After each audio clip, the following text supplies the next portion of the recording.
assunto que pede comentário, muito mais devido ao facto de, em paralelo, estar o Orçamento de Estado para 2024 em cima da mesa e por isso temos connosco em estúdio Licínio Lima, jornalista do Novo Semanário e especialista em questões de justiça e administração pública. Olá, Licínio, boa noite, e seja novamente bem-vindo. Muito obrigado. Aqui Lucília Gago a dizer que não tem responsabilidade qualquer e que descarta mesmo essa responsabilidade. Será de facto assim? Ela diz que não tem responsabilidade na questão da demissão do Primeiro-Ministro, na questão das eleições antecipadas. Ela diz que não tem responsabilidade nenhuma. Quer dizer, objetivamente, ela não tem responsabilidade nenhuma. A grande questão, de fundo, é que tudo isto aconteceu no seguimento de um parágrafo do primeiro comunicado, porque há dois comunicados, como sabes, do primeiro comunicado de 7 de novembro. Não é? Naquele último parágrafo, o texto em si descreve o que é que aconteceu, as buscas, objetivo. Portanto, aconteceram buscas, mandados, polícias envolvidas, tudo muito objetivo.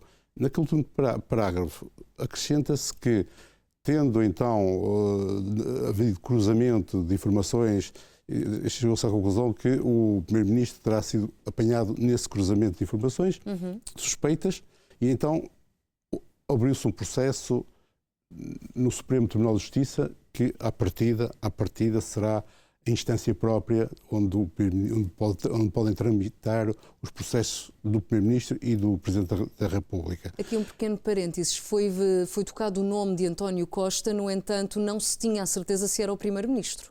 Poderia ter sido, por exemplo, o Ministro da Economia. Pois, isso já entramos no outro assunto. Exatamente. Porque, então, a questão que se levanta neste momento, e a questão que tem que ser refletida neste momento, é o seguinte. Lucília Gago teria de fazer aquele último parágrafo, teria de escrever aquele último parágrafo, ela teria de revelar a abertura do processo no Supremo Tribunal de Justiça. E a questão coloca-se porquê? Porque, na realidade, o processo não tem arguídos. Não tem arguídos. Há um processo que tem algo que diz que algo está a ser investigado. E a suspeita é que poderá, eventualmente, o Primeiro-Ministro estar envolvido em crimes de tráfico de influência. Isto é, ele terá ajudado a que as coisas tenham andado mais depressa lá nos licenciamentos, em Sines, naquela questão da data center, tudo isso. Agora, a questão é, mas se não há arguídos, não é? Se não há arguído, ela teria que falar do assunto? Não é claro. Os penalistas não estão de acordo quanto a isto. Então esse último parágrafo poderia não ter sido escrito? Há penalistas que defendem claramente que não devia ter sido escrito. Não devia ter sido escrito porque não há arguído. Portanto, ou seja, isso não há arguído, o que é que isso significa? Significa que não há evidência que sustente realmente a prática do crime. Há uma suspeita, mas é uma suspeita que não está muito fundamentada, porque se estivesse muito fundamentada, o Primeiro-Ministro teria que ser logo, imediatamente, constituído arguído. E não é, e não foi. Não foi e ainda não foi. E ainda não foi. Portanto, e o processo foi aberto em 17 de outubro. Portanto, há mais de um mês, correto? Portanto, há mais de um mês em que ninguém mexe no processo. Não há mais nenhum arguído.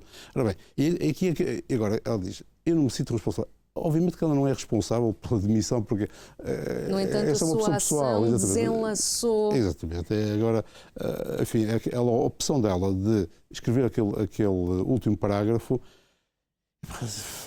provocou o que está, neste momento, tudo aquilo que está a acontecer, eleições antecipadas, demissão do Primeiro-Ministro, alteração de eleições antecipadas, vamos ter um novo Parlamento, não sabemos se vamos ter a mesma estabilidade política parlamentar que temos tido até agora. Enfim, houve aqui um terremoto autêntico. Poderá também ser visto, Licínio, como um golpe de Estado? Bom, um golpe de Estado... Um golpe de Estado tem outro sentido, não é? Tem intervenção militar, portanto, tem a destituição dos poderes um bocado à força. Isso não é o caso, felizmente, não é o caso. Agora, isto levanta muitas outras questões, que são estas. até que ponto o poder judicial realmente não interfere no político e o político não interfere no judicial. E é isso que está a criar dúvidas muito fortes, porque as pessoas em geral olham para aquilo e dizem, o Ministério Público de facto agiu de forma a que um governo fosse abaixo. Quer dizer, isso, e depois vem a segunda questão. Sendo que, ponto 1, no processo, porque são dois processos, né? No processo do Supremo Tribunal de Justiça não há ainda nenhum arguido. No segundo processo, ou no primeiro, que este aqui é o primeiro, que corre no DCA, portanto, ou na primeira instância, em que existem 9 arguidos, dos 9 arguidos, 5 começaram por ser detidos, passaram 3 noites nos calabouços da PSP e, no final, o juiz de instrução criminal desvaloriza alguns dos crimes, nomeadamente o da corrupção e o da prevaricação, e praticamente saem todos em liberdade. Só dá importância ao tráfico de influência. Mas mesmo assim, o tráfico de influência é muito curto. Porquê? Porque, por exemplo, aquilo que podia ser o maior alvo, ou o alvo mais forte de tráfico de influência, seria o Presidente da Câmara de Sines. Né?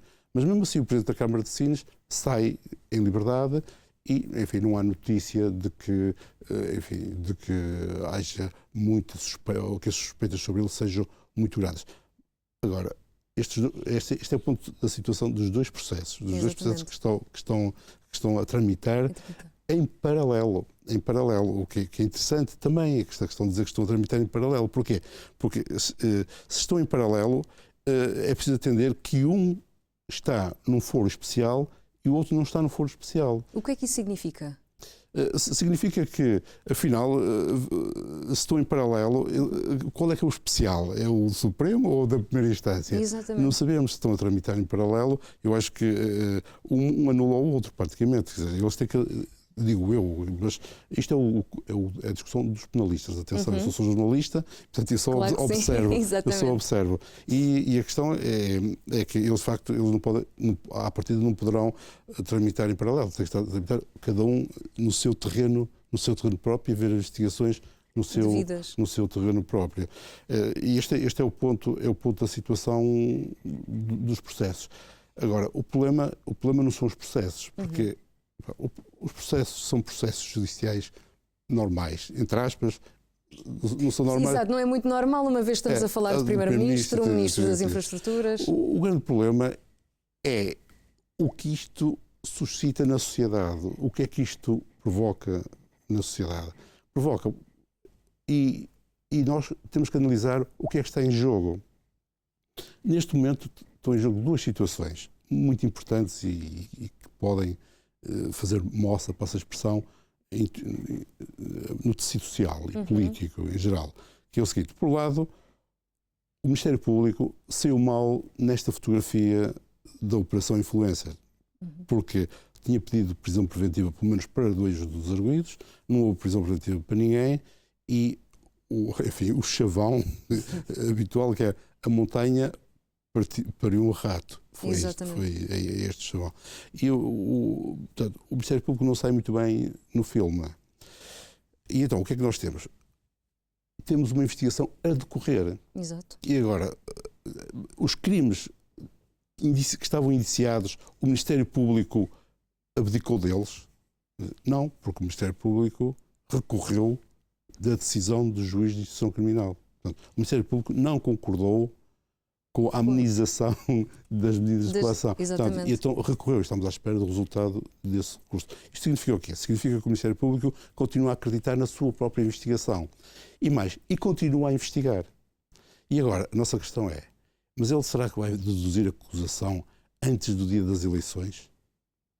É uma questão... 10 de março. Isto é que é um problema. Porquê? Porque se deduz a acusação, vamos imaginar que deduz a acusação antes das eleições. E chega à conclusão que, de facto, é verdade, havia ali corrupção, prevaricação, e aqueles indícios até mereciam ter estado em prisão preventiva, porque acabaram por mexer na investigação, acabaram por interferir na investigação, acabaram por contactar uns com os outros, acabaram por destruir provas, etc. Até tínhamos... E então o que acontece? Acontece que o Primeiro-Ministro, todo aquele setor do PS, fica muito mal visto, fica muito mal na fotografia. Afinal, não andas a mal o Ministério Público, não sei o que, não sei o que mais. E não será aqui, também passa a expressão, essa a intenção, Licínio? Pois, isso é que é isso é uma grande questão, não é?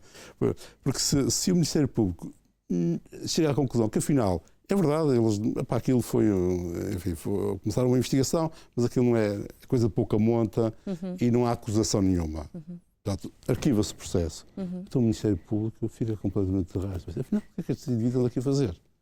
Precisamente. Então, e isso então também para a sociedade traz grandes repercussões. Então, seja qual for o resultado da acusação, algum deles fica mal. Um fica sempre mal. Se for favorável ao Ministério Público, o setor do PS, que, sobretudo aquele que estava no governo, fica de rastros. Se a acusação chegar à conclusão que não há nada, o Ministério Público fica de rastro. Portanto, há sempre alguém que vai sofrer as consequências. Isto é, digamos, as consequências, de facto, para as partes envolvidas.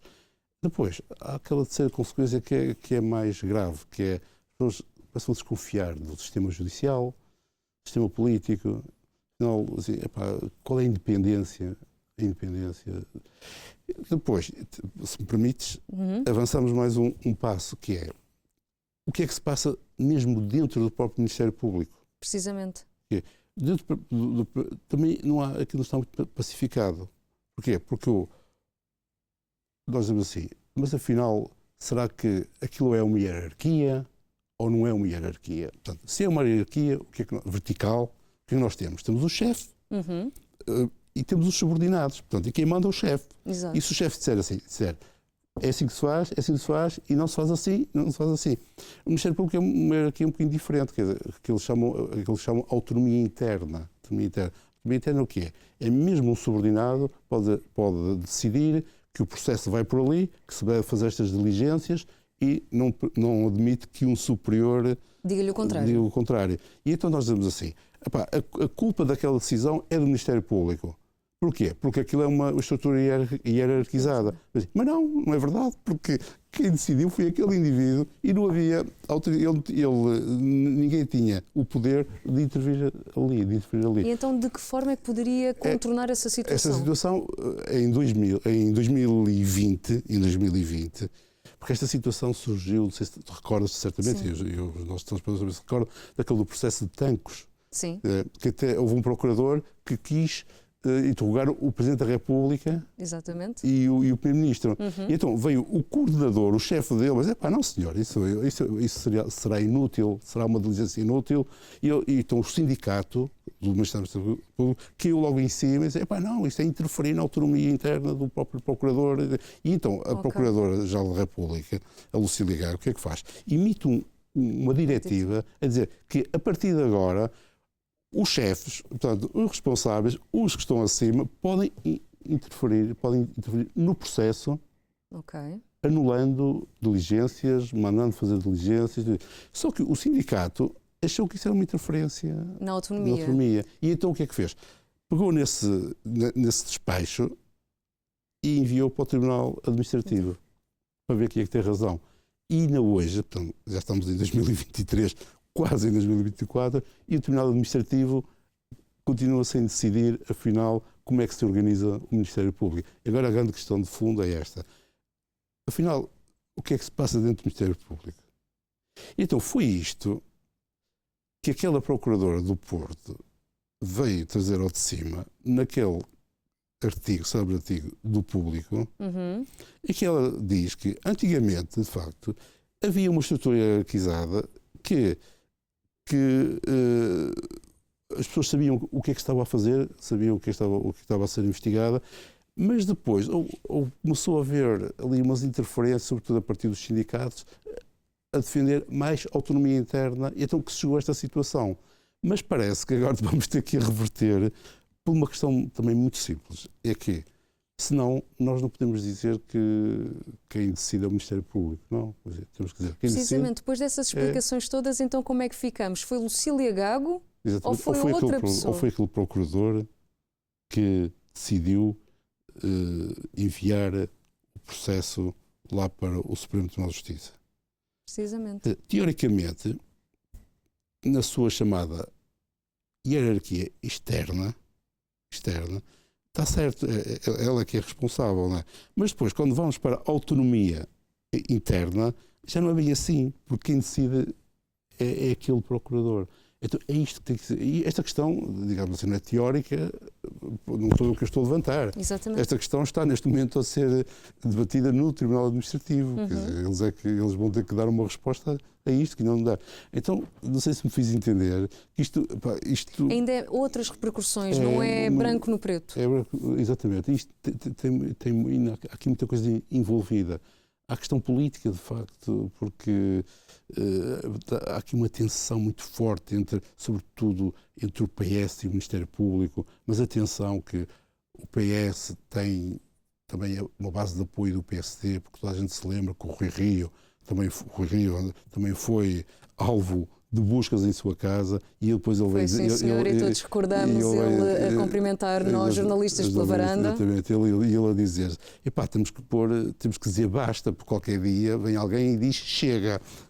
Recorda-se da reação dele. E depois propôs uma medida concreta, que não é, essa medida já foi falada aqui há alguns anos, que era o que o Conselho Superior do Ministério Público, porque é o órgão supremo de decisão dentro do Ministério Público, nomeadamente decisão disciplinar, portanto, que passasse a ser constituído por uma maioria de não magistrados. Não magistrados. Claro que ele, quando propôs isto, disse que era o Carmo e a Trindade a cair de uma só vez, não é? E ninguém mexeu nisso. Mas só que, digamos que há ali uma tendência já no Bloco Central, portanto, PSD e PS, de fazer cerco ao Ministério Público. Por isso mesmo é que até a liberdade de expressão dentro do Ministério Público ela começa a ser posta em causa, porque aquela senhora procuradora do Porto escreveu aquele artigo e a procuradora já moveu-lhe um processo disciplinar. Não chama-se disciplinar, chama-se um processo de averiguação. Mas é essa a questão que vamos deixar no ar, Licínio. Vamos deixar aqui, vamos ver então o que é que vai acontecer. Tá bom? E agradeço. E é um assunto, sim, que vamos voltar aqui a discutir. Vamos contar consigo numa próxima. E obrigada por ter vindo hoje. Sempre ao dispor. Obrigada. Boa noite. Muito obrigado. Boa noite.